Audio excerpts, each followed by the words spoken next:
Welcome back. A strong parks and recreation system is essential for a thriving community, and the City of Richland is blessed with an abundance of beautiful park land. Our park system boasts a little something for everyone. We have large athletic fields, small neighborhood parks, extreme sports facilities, and even a dog park, just to name a few. Effective parks and recreation facilities do not just happen on their own. They require professional care and financial support to keep them clean, safe, and suitable for the community they serve. The tennis courts at Howard Amon Park were built back in the 1940s. Now, in the early 80s, the city rebuilt them, and now 30 years later, the tennis courts have been completely rebuilt. But the work didn't end with the tennis courts. The city had the foresight to rebuild and beautify the surrounding area, including an outdated road, Amon Park Drive. Our tennis courts in Richland are used probably, I think, as much as maybe even more than any of the other cities. These courts are just used constantly during the summer. They'll be used all year round as long as it's dry. Howard Amon Park, with it being on the river and everything here and easy accessible by everybody, these are the most used tennis courts there are in Richland and maybe the Tri-Cities.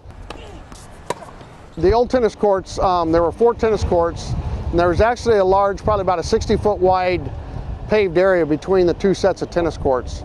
We took that out, slid the 2 courts that were on the north end closer to Lee Boulevard down to the south, and opened up on the north end of the courts now will be a nice grass area. So there's a gentle sloping grass for spectators to view, for people coming down to the park just sit and relax, or if they're coming down to the concession stand during the summer to use, they've got a place to sit and eat and just relax, period. We've put a 8-foot wide concrete sidewalk all around the tennis courts. So on the Amon Park Drive, it's nice and safe to walk between the road and the tennis courts now. Even if we have a tournament, that's a place where people can sit and bring their lawn chairs or stand and watch tennis matches. So it's just going to be a lot more viewing, a lot safer area. And the coloring we put, Plexipave is the manufacturer we put down on the courts. We've colored the courts actually blue with a green surrounding, which is the exact same coloring that they have for the U.S. Open. The lighting system is made by Musco Lighting. It's the same one we use for our softball complexes, our football fields, and so forth. The nice thing, this is a green lighting system, what they call it. It uses a lot less energy than any of the other lights. The nice thing with the lighting, too, they can really control what the off-cast lighting off the courts are. There's 2 push buttons. There's 1 push button for each set of 2 courts that are on the restroom building.